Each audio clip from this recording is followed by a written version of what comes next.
As you can see, it's another cold, windy, snowy day in West Michigan. And that's why I decided on chili. Chili is one of those great comfort foods that's perfect in the wintertime, and it's so easy to make, and you can make it any way you want. Anybody who likes to cook has their own recipe for chili. And I don't really like to follow recipes too much. Takes a lot of the fun and spontaneity out of it, so I just tend to go with what I have in the refrigerator and the freezer. Okay, I've got a few ingredients together for you here, just so you can see how I'm starting with the vegetables.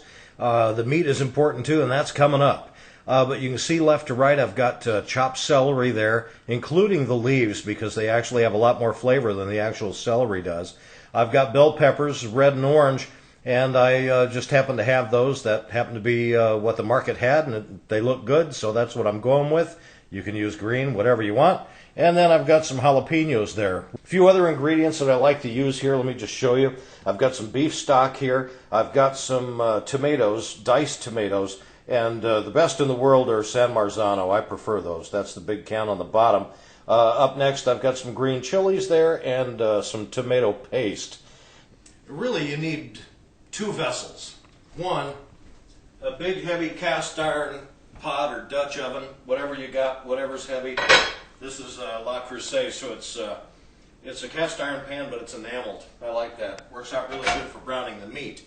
Also, I like to do my vegetables on the side. I find that they get a lot sweeter and more caramelized, and just turn out better when I do it this way. Now, I've decided I'm going to use a red onion today.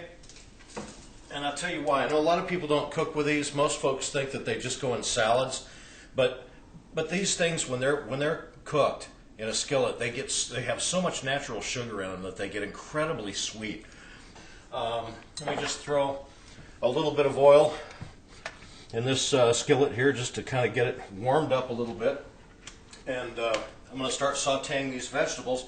Oh, and while I'm at it, let me get in the fridge here, show you what I got. A lot of people make chili with hamburger, and that's perfectly fine. I like to use sirloin because it's inexpensive, and I like to cube it up because I like big chunks of meat in my chili. Nice, big, tender chunks of meat. Now, it's been a good season for us, so I'm going to use venison stew meat. This comes from the shoulder. I'm also going to use venison sausage, because the guys at the M37 Meat Shack who do all my processing do such a great job. And if I have room in the pot, I got some venison burger here as well. Well, as you can see, I have my venison shoulder all chopped up into nice little cubes there on my plastic board, getting ready to drop it into the Dutch oven here on the stove. The oil is heating up in there, just barely enough to cover the bottom, and you can see that the onions are turning nicely sweet and brown and getting caramelized over here, and that means that it's a good time to add in the bell peppers and celery. You just grab those over here. Okay.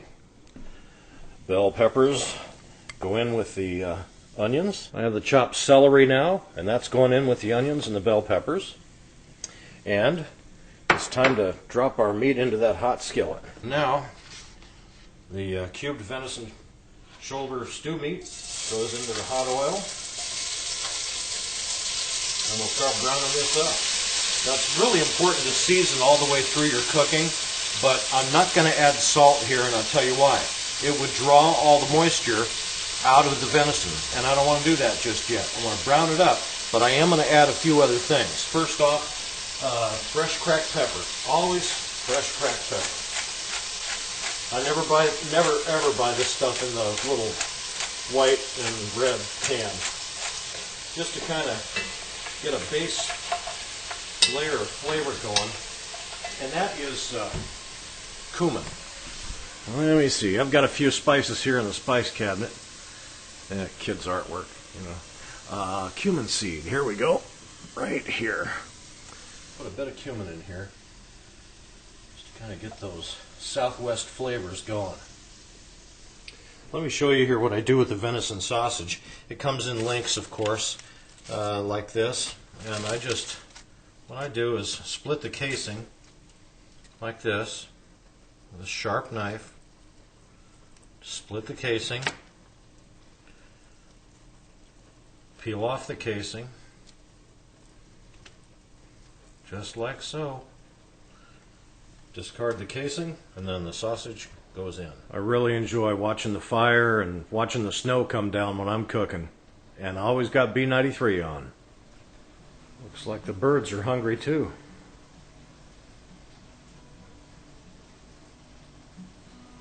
Snowing pretty good.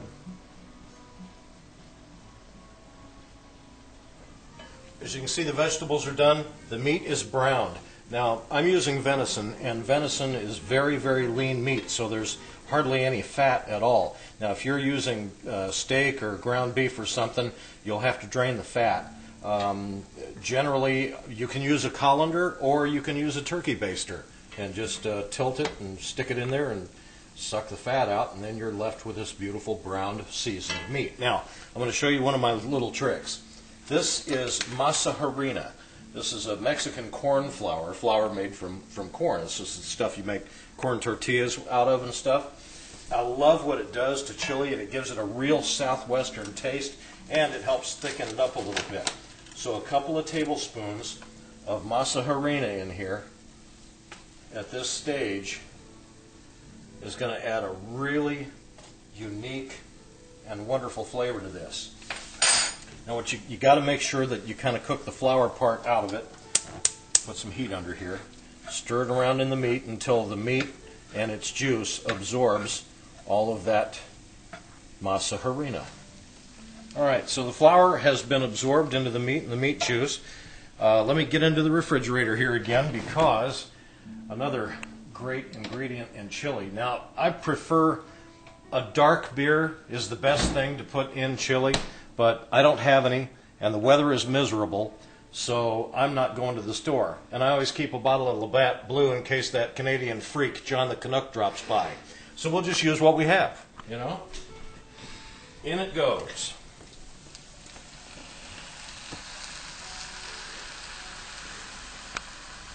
Okay, so chili powder goes in, fair amount, probably, I don't measure too much, probably 2 to 3 tablespoons of chili powder in there. Alright, now the vegetables go in. These are the onions and bell peppers and celery and jalapenos. A little bit more cumin. Probably a tablespoon and a half to 2 tablespoons.